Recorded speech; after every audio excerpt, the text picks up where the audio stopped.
Hi guys, it's Floz and this is Floz's Corner where I talk about mostly cross stitch, but sometimes I might also show you other things that I enjoy doing. In today's video, I'll be showing you what I've been up to for the month of August, and if you're interested in it, then keep watching.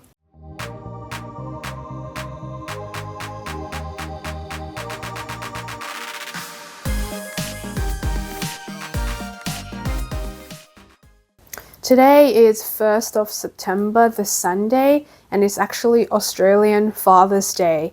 Happy Father's Day, everyone. We didn't end up meeting up with any dads, so we were just doing our thing today. In the morning, we took Rex and Rocket to a little greyhound walk in the morning, and it was quite pleasant. We saw so many dogs. And yeah, the weather was windy, it was cloudy, but it wasn't raining yet. And after we finished the little thing and came back, it started pissing down. So I guess it's just a very good day to stay indoors and make a video instead. Now with my cross stitch updates, I tend to do it in different sections, and I will divide my videos up into different chapters, and you can just jump into different chapters down in the description box. Just click more, I think. So I will talk about my hobby budget first, and of course haul, and I'll show you what I've got and how much everything was, and with my $50 per month budget, how much I've got left after all the things I've purchased. And then it will be a whip update. Also, after that, it will be a plan, sort of stitching related or filming related plans. And then after that, it's life updates. So I guess you possibly need to pay a little bit more attention to like the first three things or three sections. And when it's life updates, if you don't click out, you're interested in what's been happening sort of life-wise, then you can just focus on your stitching, because I'll just be, rambling on. Without further ado, I guess let's just get into it. So, with my haul, actually, let's talk about hobby budget first. So, last month, actually, I think last video I filmed in August, but last time when I did film, I had $129.77 left, and then August I got $50 extra, so that was $179.77. And this month I actually did end up purchasing a few things unexpectedly. So the first couple of things I purchased was from Aussie Cross Stitch Stash Unload. Now I don't think I've purchased from the Facebook group for a while, whereas at one point I just kept getting stuff from there. I guess I just don't follow it as much these days. Instead, I sort of end up searching on Etsy and then just different Facebook groups to see what other people are stitching. But anyways, I got two charts from there. So they're both from T.Zir Handmades. Now I've stitched the wedding sampler a while ago, 3 years ago? I think 3 years ago, from T.Zir Handmades as a gift for a friend's wedding, and that took ages. So I got English Cottage Sampler. It's just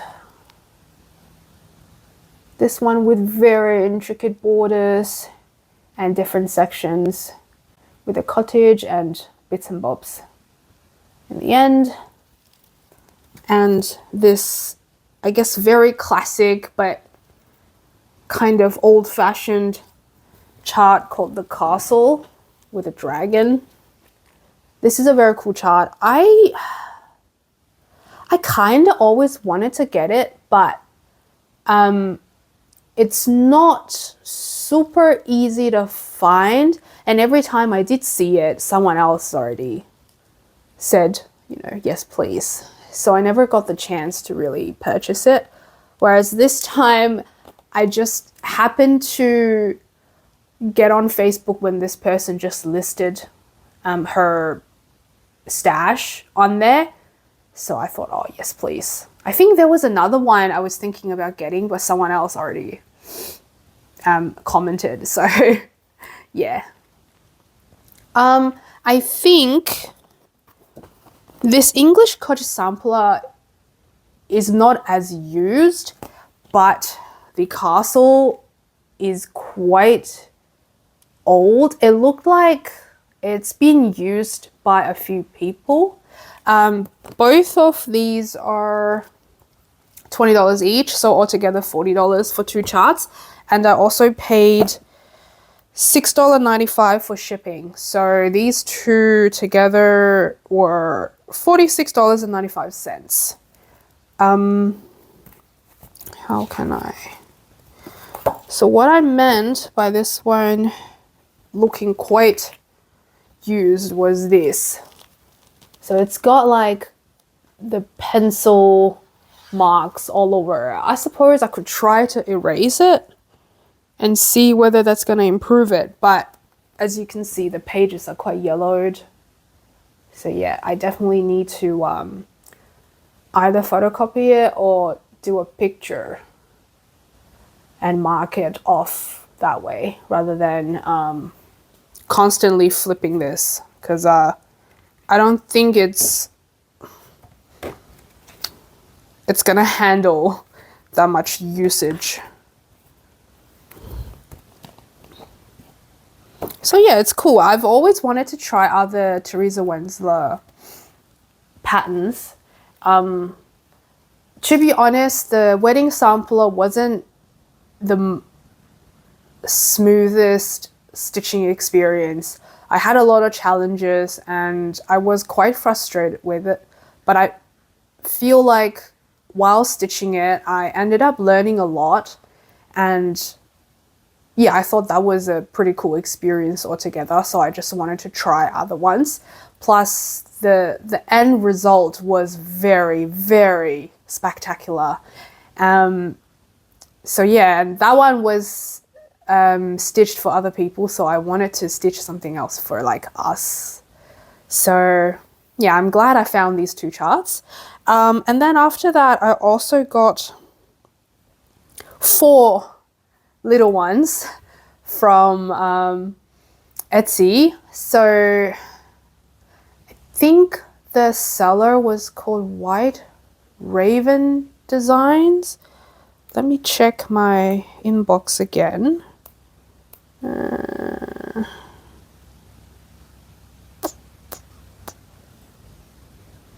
It's called WhiteRavenPatterns. I think they do quite a lot of like geeky or what do you call, like modern sort of gaming related little designs. We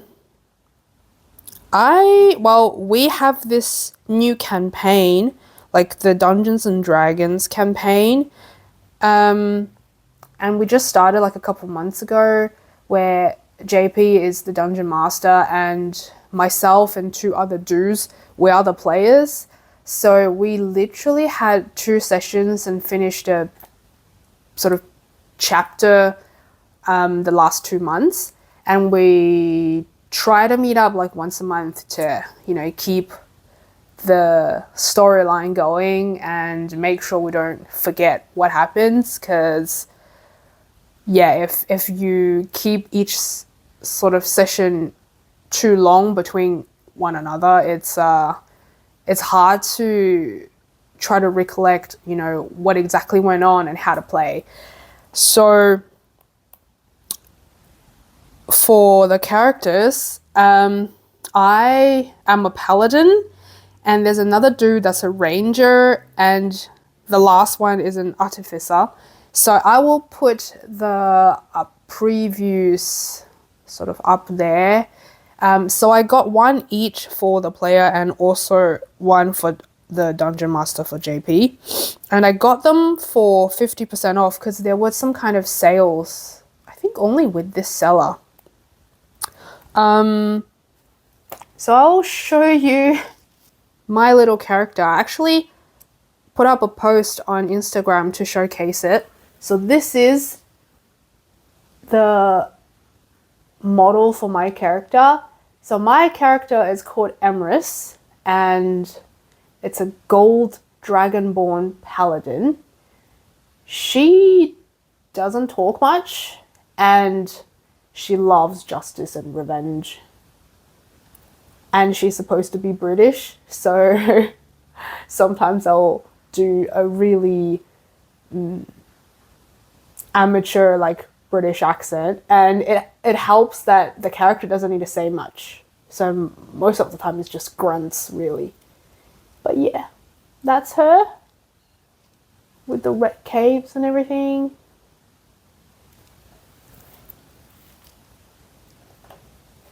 So the 4 little charts cost, let me get to my thing,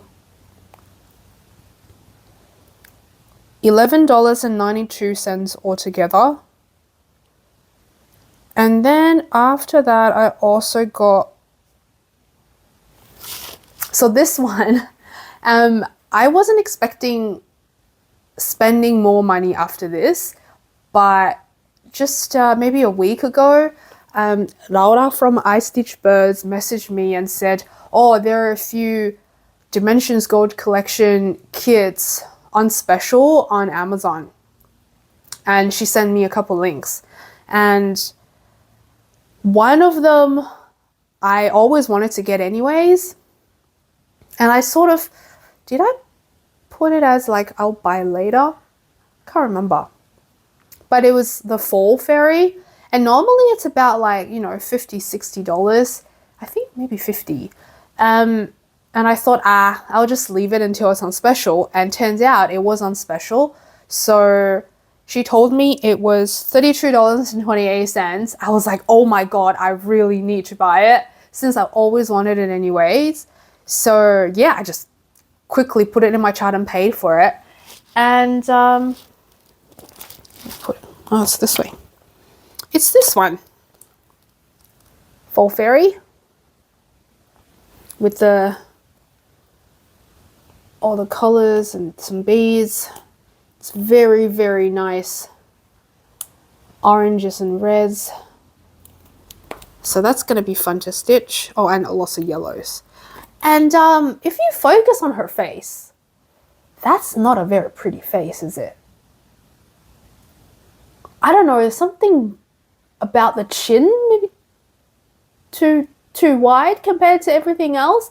I'm not sure, but maybe I should search online to see whether anyone's modified it to make the face prettier.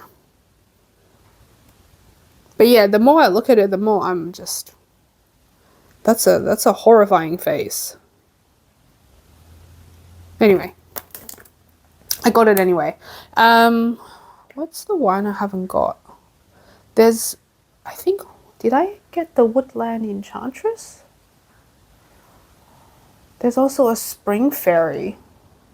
So I feel like there are 2 more I want to get. I'll have to double check. So yeah, the plan is to get all the different seasons. And that's pretty much it. So this one's $32.28, and after everything, I have $88.62 left.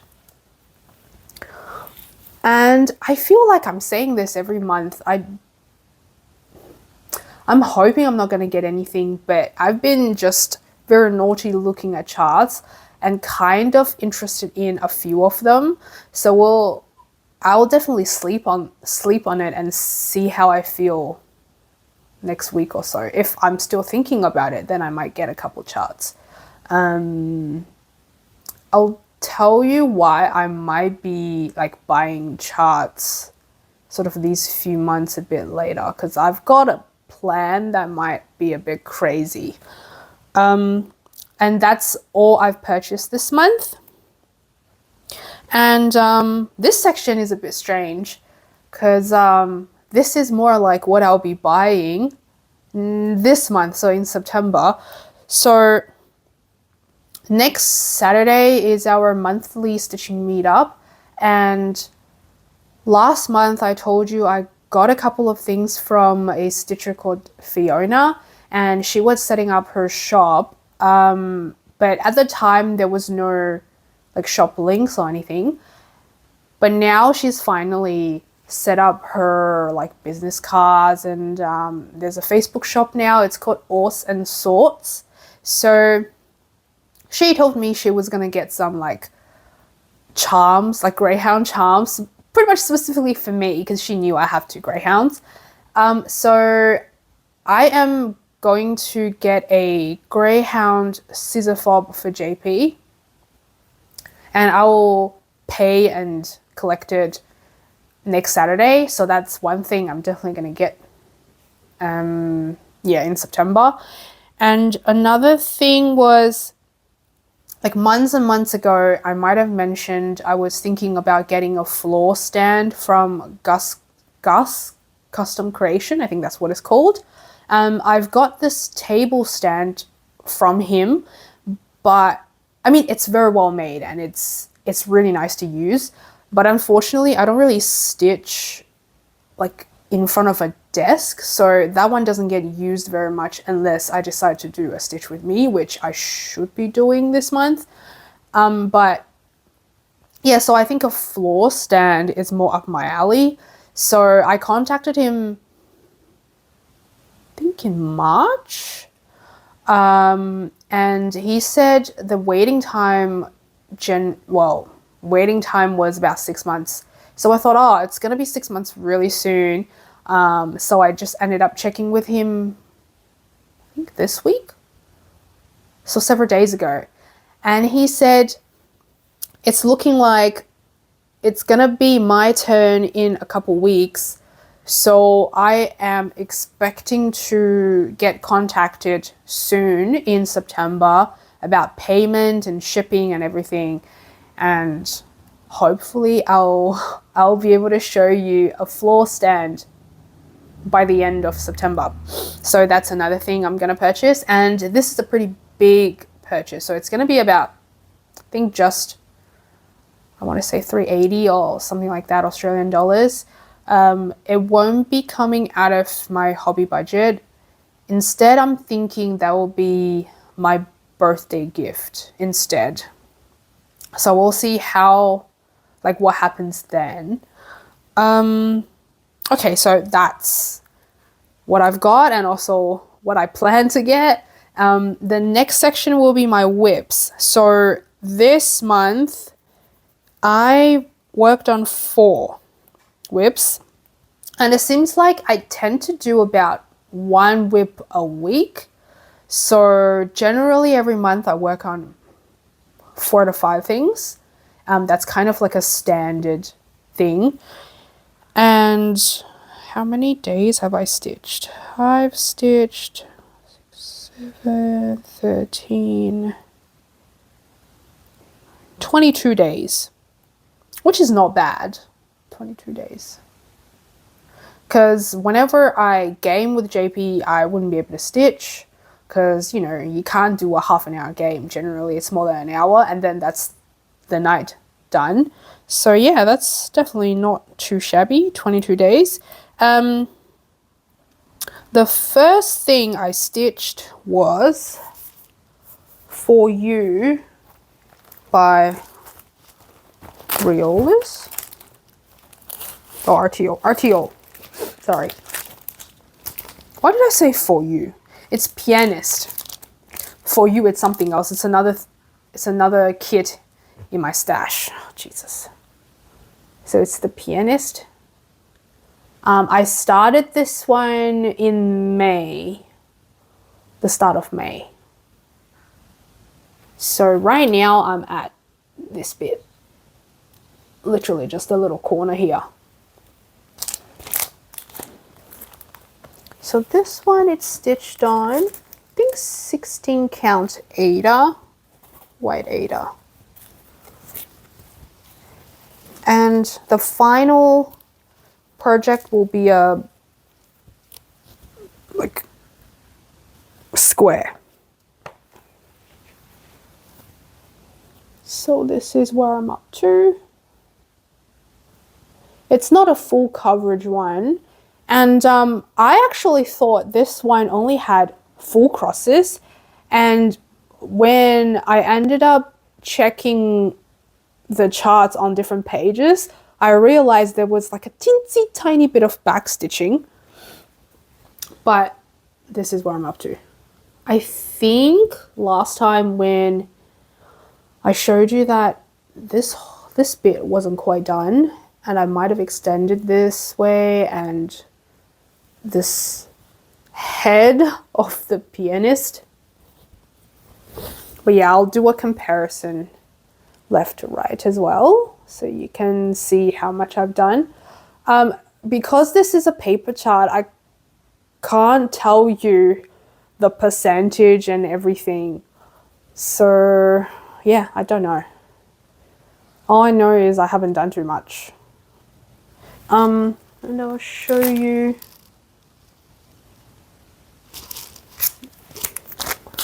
Not sure whether you could tell, but I think there's like a tiny bit of backstitching on the pianist's nose.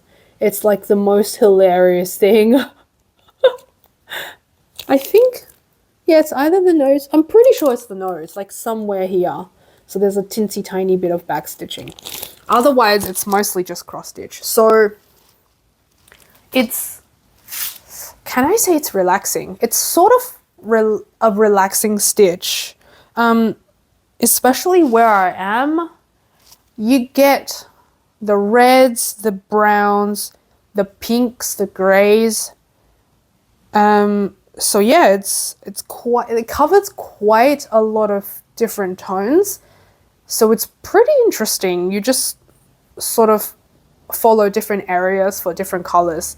And yeah, that keeps it kind of relaxing and interesting at the same time.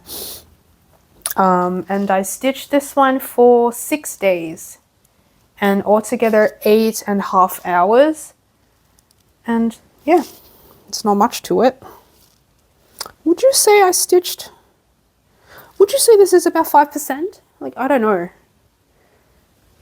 It's all guessing game, really.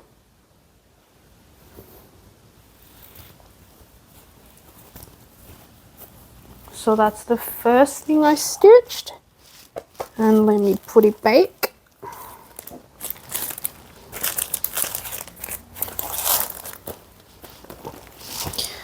And then the next thing I stitched was Winter Cabin by Dimensions Gold collection.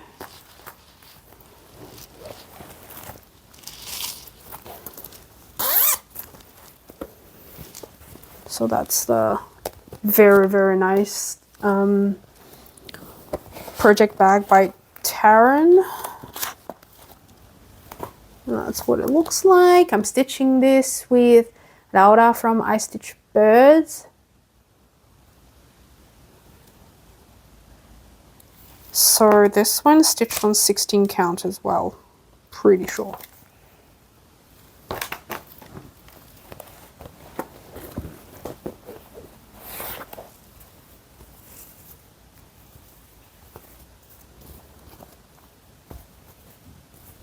And this is where I'm up to.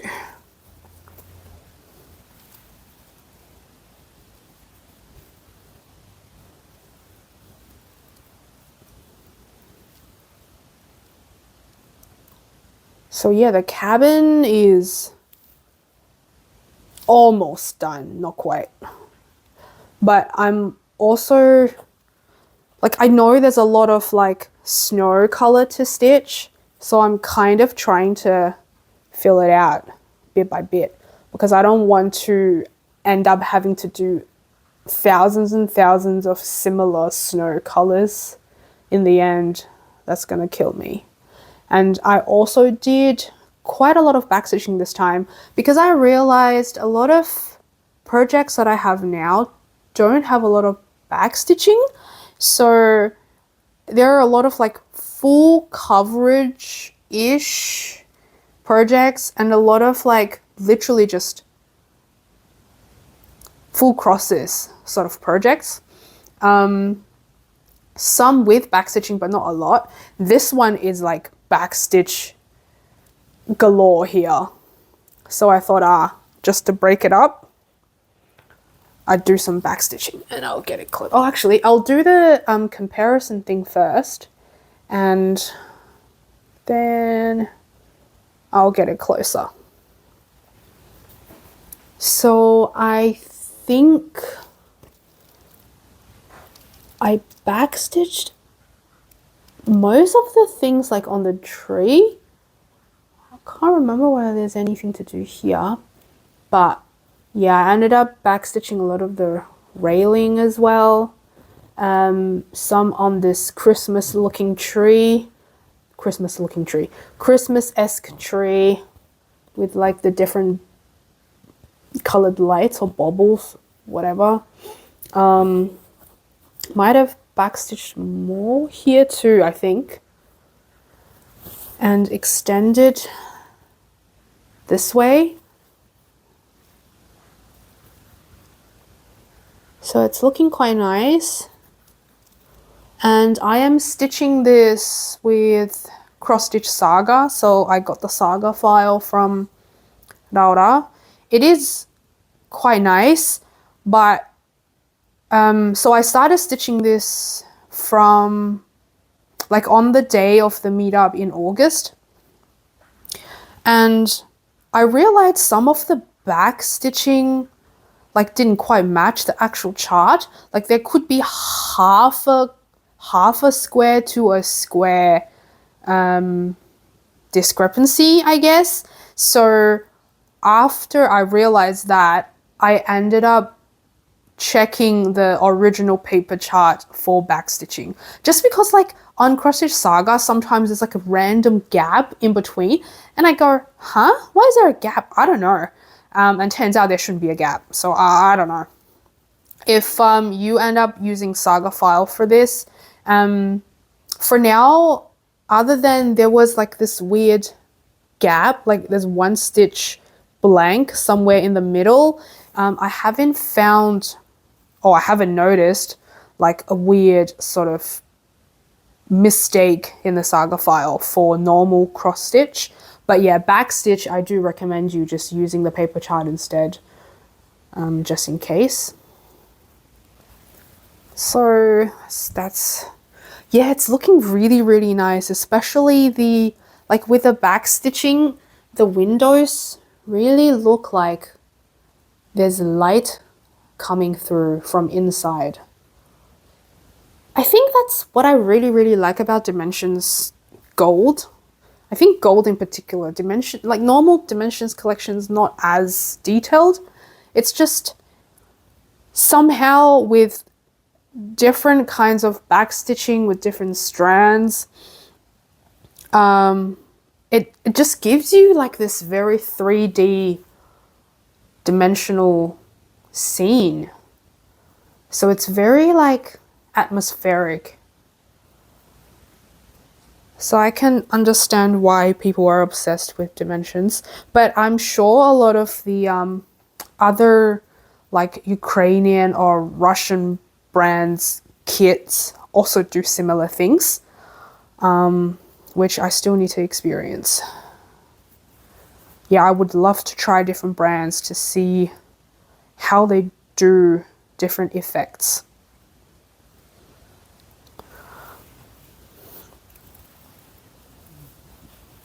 And then I can give you some statistics.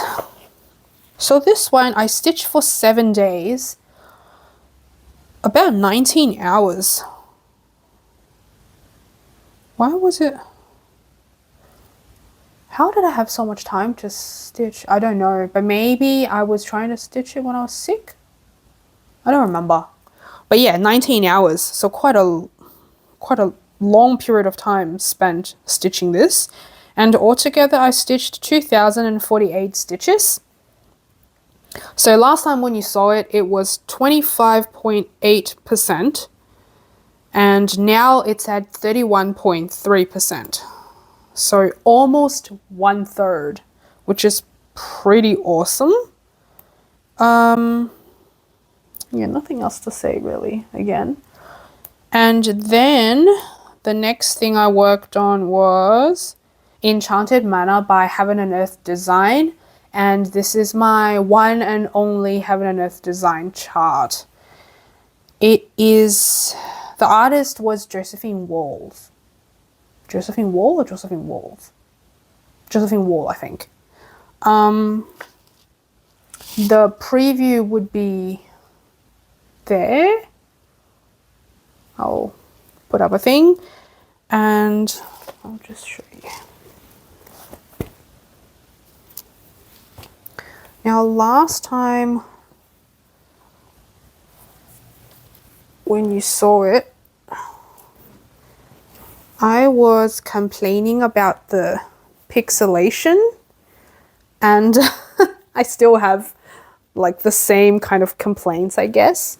But I do understand, because like as a whole, right now I'm at such a small percentage. So there's only so much to look at. So you end up being focused on like really teensy tiny little details.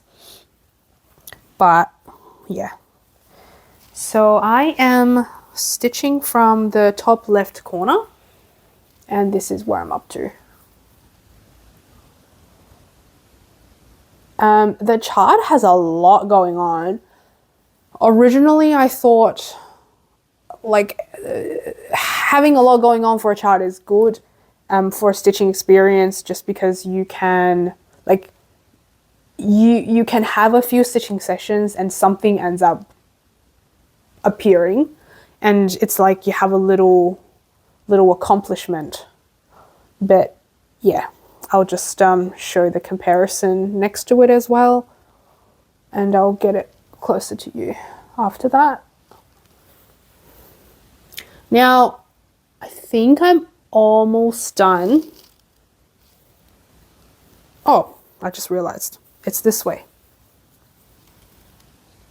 Is it? Yeah, it's this way. Sorry. Should have done like that. Oh, that's embarrassing. So I'll put the comparison next to it now. So yeah, I think I'm pretty much done with this koala looking thing. And you can tell sort of it's like a blurry koala, but I don't know whether you can see, there are like bits of purpley pink or pinkish purple in there around the eyes. So because there's not a lot to focus on right now, all I focus on is the pink. So it looks kind of freakish. I think soon, if I keep stitching, oh damn it, there's gonna be some like rainbow here. So that might be fun. But yeah, I'm still not sure about the pixelation. It doesn't make like it doesn't hamper on the stitching experience though. I did still enjoy stitching it. Oh, I didn't say this was stitched 1/1 on 27 count Linda. I think it's actually, last time I said antique white. This should be white. I have a feeling when I tried to buy it, maybe they didn't have antique white or it's sold out. So I ended up settling on just normal white. The coverage is all right. I'm not sure whether you could tell, but yeah, the darker colors, you could kind of see the fabric underneath, but anything that's not too like dark blue or whatever, and yeah, it's the coverage is okay. So yeah, that's that. And I shall give you some figures too. So Enchanted Manor I stitched for 5 days and altogether 7.5 hours, and I stitched 953 stitches. Last time when you saw it, it was at 0.96%. Now it's at 1.42%. I was talking to Melissa, I think, during the stitching meetup, and she was stitching her very first HAED as well. And we were talking about like the pixelation on the chart, and she kind of agreed to sometimes you look at certain like color blending area, you could clearly see, you know, that section is darker and the other section is lighter. So I don't know. And I find, and this is probably my issue. So when a charting company is very hyped up, like a lot of people swear by this company or swear by this, I guess, pattern designer, and you hear about this company all the time, I am very taken aback in terms of trying it out, because I am quite critical normally, and if I feel like something should be not held accountable in terms of quality, but if there are so many people loving and swearing by this company, the chart quality should be exceptional. Otherwise, it just doesn't make sense to me. So when I try a very famous company's something, my standard normally will be here, but when I try that, it will be up here. So I could be even more critical judging that.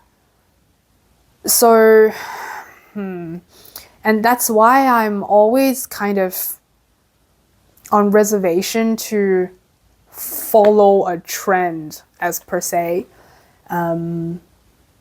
So, I mean, I'm not too scared to really speak up if I don't like something. But yeah, I just don't want to get disappointed is all. So, well, I mean, so far I still really like stitching it. So the stitching experience was really good. But yeah, I just hope the end results actually can hold up my expectation. So we'll see. Yeah, there's still so much to go. I'm still at like 1.something%, which is insane. So we'll see. And then the last thing I stitched was Bunnies. And it is my focus piece this year. My end goal is to finish it by the end of the year so I can gift it to the friend who has 2 very old and senior bunnies. It is charted by Light Unicorn Designs on Etsy. It is like a bunny wreath sort of design, and I'll put the preview up there. Not much to say, really. So I'll just show you, I guess. It is stitched on 16 count hand dyed Aida called Blue Sky by Paddock Lane Designs. What can I do? And this is where I'm up to.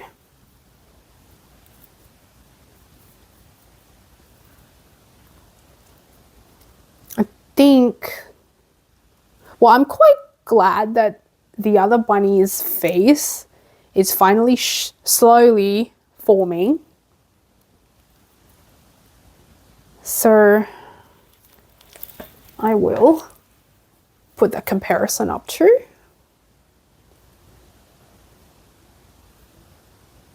And then get it closer to you as well. There we go. I think last time the ears were done, but not much of the face was clear yet. And I also extended the wreath. There's still another branch to go here. So I'm hoping next time when you see it, that branch is definitely, that branch is definitely done. So this chart has 6 pages. I've finished 4, so I'm on the last 2.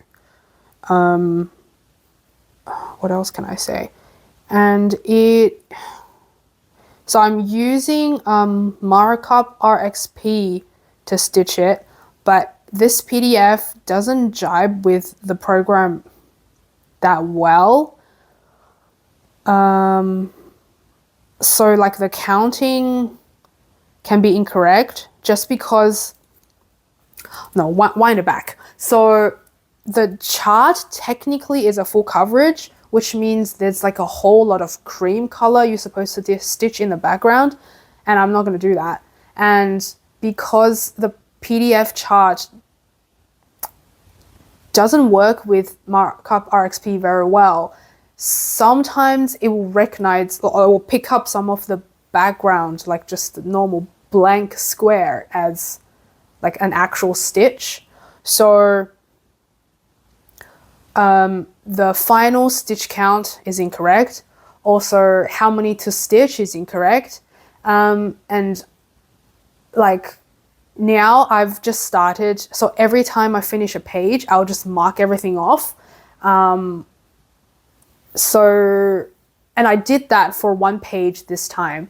So the percentage suddenly jumped up quite a bit, like maybe 3% or something. So I'm not going to give you too much, like the stitch count for this, just because it's inaccurate. What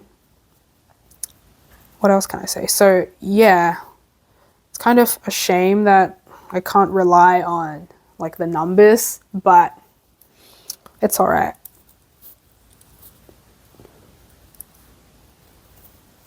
But yeah, it is looking better and better.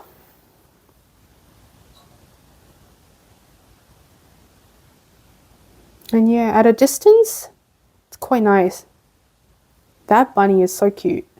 But it's not a nice stitching experience, to be honest. And if I could go back, I would probably choose something much smaller and cutesier rather than this. Ooh.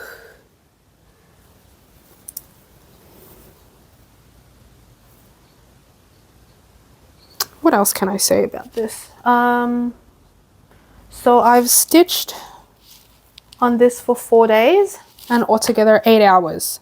And last time when you saw it, it was at 78.16%, and now it's 86.97%. And that's what I mean. I actually didn't stitch 8 point something percent.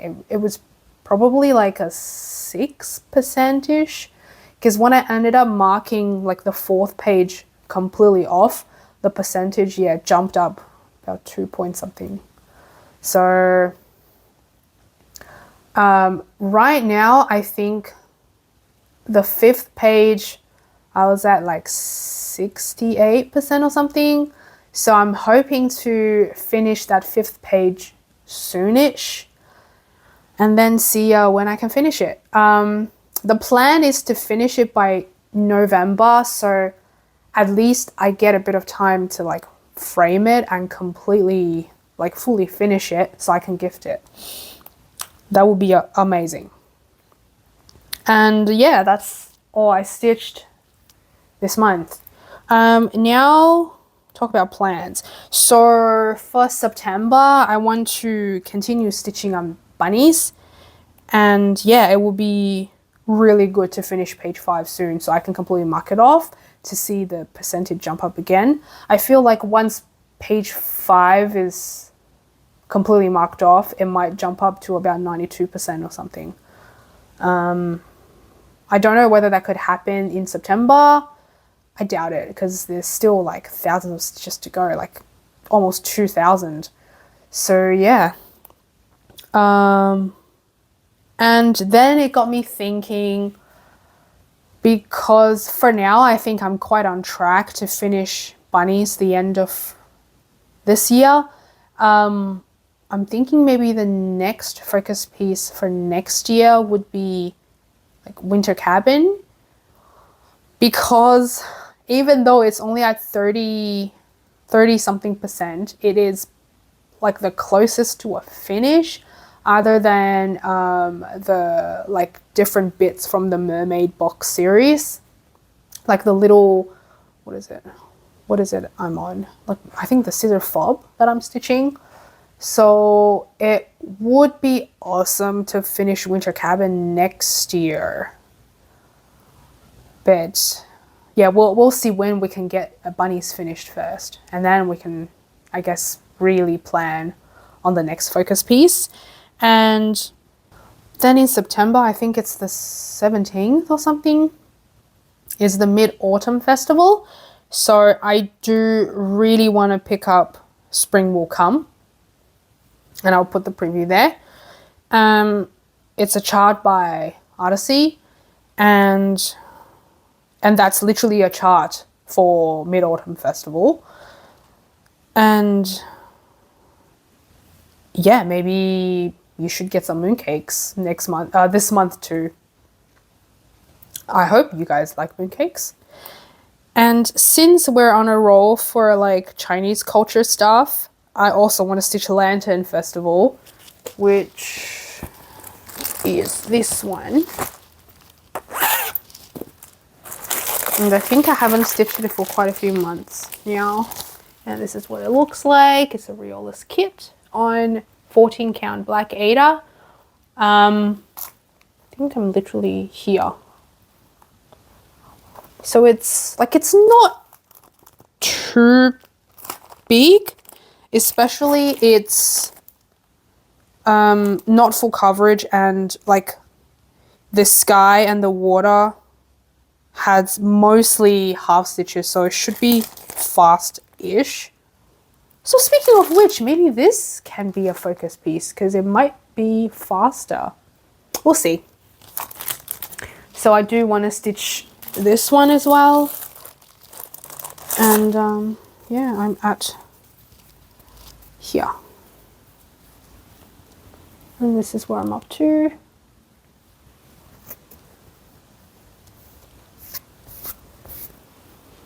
And I kind of try to do back stitching on the go rather than leaving everything in the end, because yeah, it's not fun. So yeah, it will be good to get some progress on this too. And what else did I write? Okay, so I was talking about buying some charts like the next few months because I'm thinking about doing a no buy next year, so for 2025, which pretty much means I won't buy any new charts for myself, excluding like the presents, because that's something I can't plan for if like something perfect really comes up. Because I don't know, I was just thinking like, right now I've already got so much in my stash, and I feel really guilty buying more just because there are a lot of amazing things to be stitched already purchased. So I need to come up with something that will kind of stop me from looking at the new shiny things rather than focusing on what I've already got. Especially like for me, I tend to stitch big-ish things and I want to control my whips at 10. So that means I don't have haste of opportunity to like do new starts. So I gotta really finish some of the things I've already got and start on, you know, what's in my stash. And I was just not panicking, but yeah, just feeling kind of guilty and really want to get a move on and reduce the stash a little bit. So that's something I'm contemplating on. It sounds a bit crazy and I don't know whether I could do it because it's going to be really difficult to not want to buy new things. But yeah, I still haven't set on it yet. What are your thoughts on like no buy 2025? Has anyone ever done it and were you successful, or yeah, I don't know. I've never done stuff like that before, because I feel like the hobby budget is already pretty tough. Like, it's not too bad because you still get the wiggle room, and if you do want to make a big purchase, you still can. But yeah, I just haven't decided fully. I mean, I've still got quite a few months to contemplate, so I guess I will update you once I've really made up my mind to do this challenge. And yes, I have not forgotten to do that stitch with me, because yeah, I really wanted to do it sort of mid-August, but unfortunately I got COVID, which I will elaborate on later in life updates. So I will try really hard to get that filmed in September. And yeah, we can talk about whatever.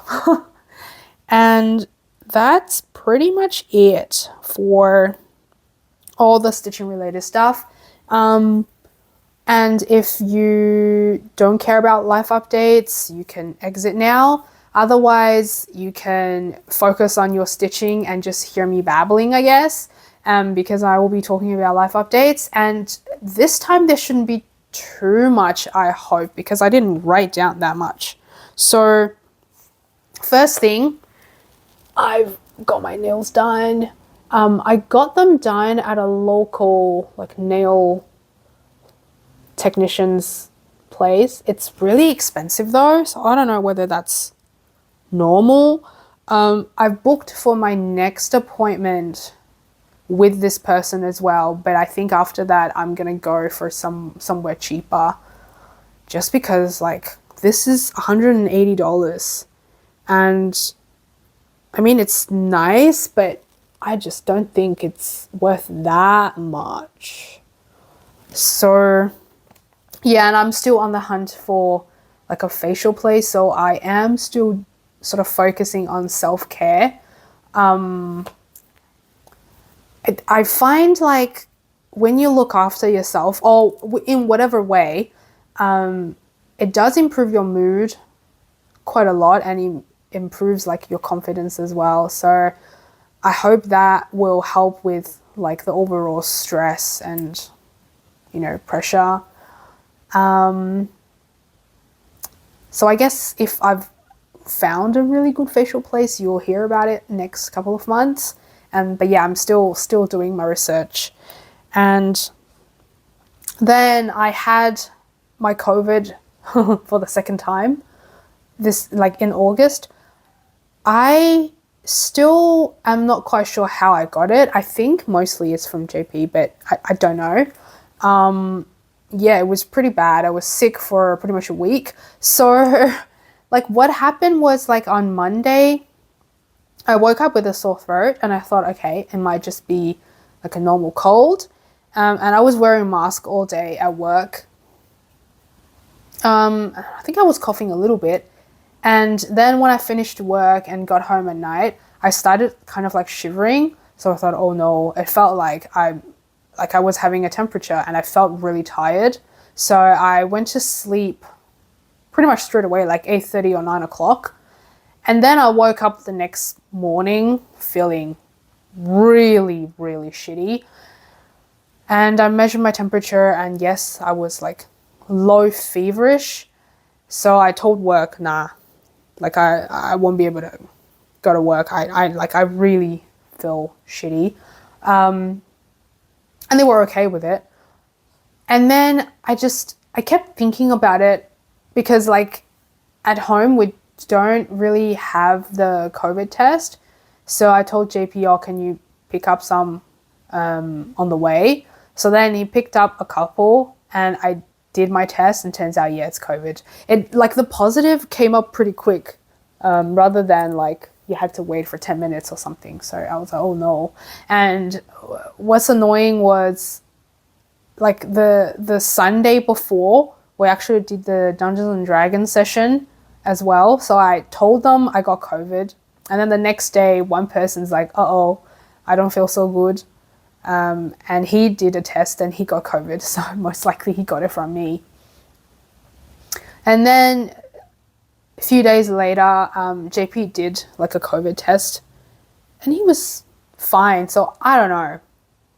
But yeah, I had like 3 days of fever.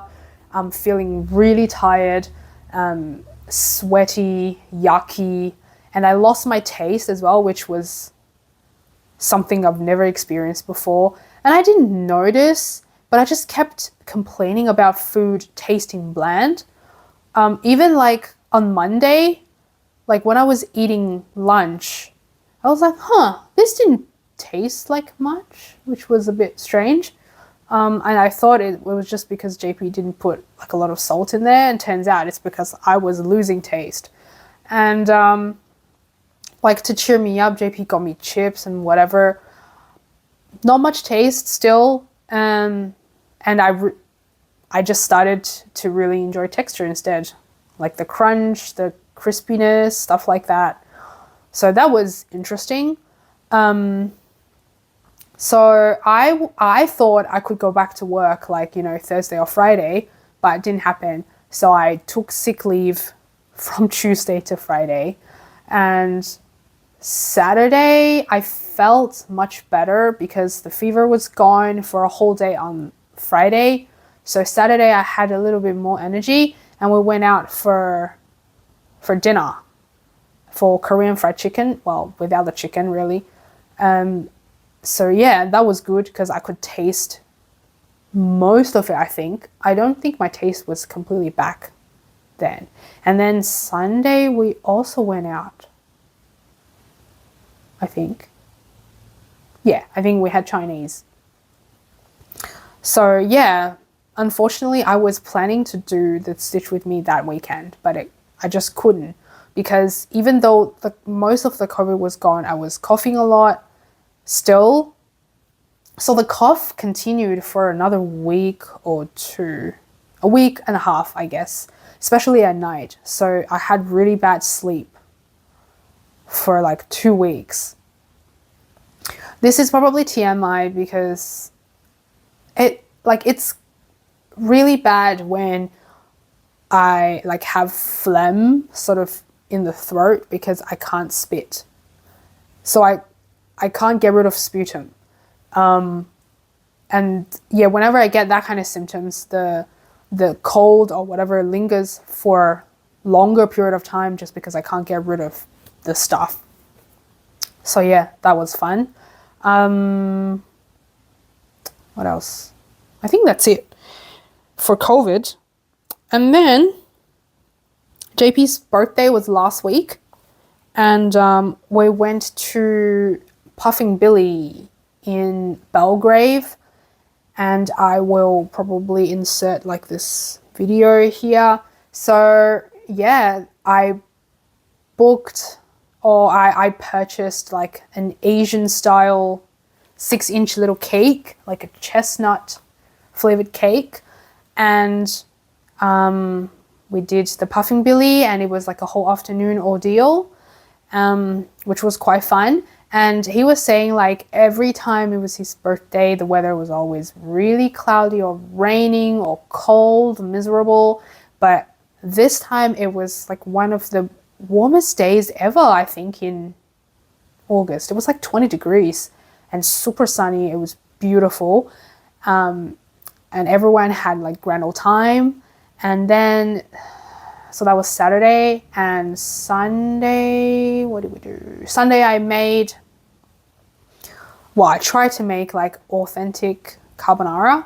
It wasn't spaghetti, I used fettuccine instead, and we went to Danino Market to get like guanciale and the parmigiano. And yeah, it was okay, I think. So I followed the recipe by Recipe Tin, and I feel like the egg yolk to egg ratio wasn't quite enough. So next time if I do make it, I need more egg yolk, because I feel like the egg yolk flavor wasn't quite coming through or strong enough for me. And also we should have put more cheese in there. So I needed more cheese flavor too. So that was pretty cool. And then on Monday, I booked a German place in the city. So we had that for dinner. Like overall, it was okay, but like my experience was different because my food took like more than an hour to come to me, and JP was almost finished.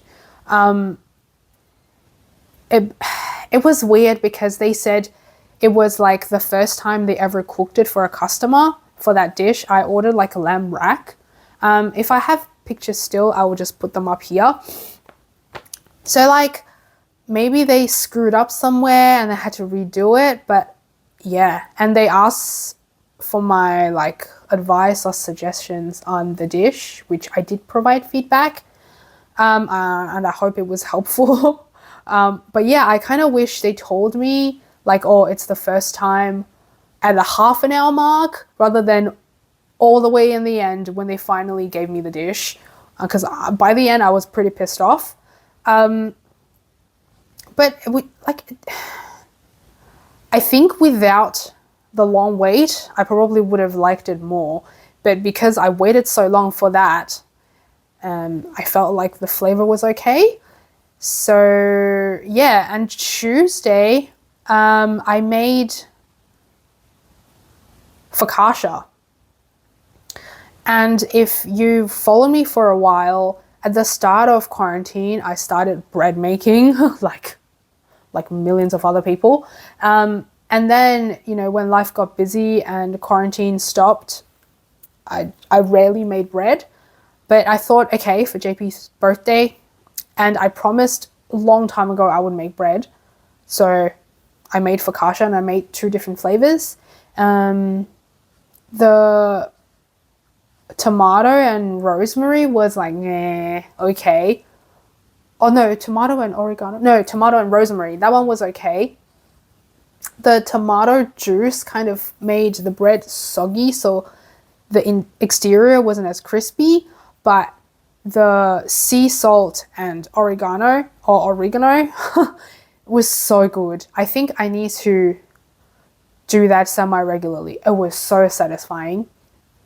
And I actually made 2 round ones, and I thought we would have some leftovers, but we finished half for dinner and half the next morning. And that's it. Like, we ate so much.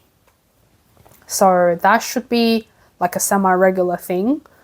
And that's like the birthday weekend, and he had a blast. What else? And then there's not too much to report. Next Saturday, we're doing like this impromptu omakase thing. So what happened was, for some reason, Facebook gave me this ad on this pop-up omakase place in Paran. And I've never really been to Paran properly.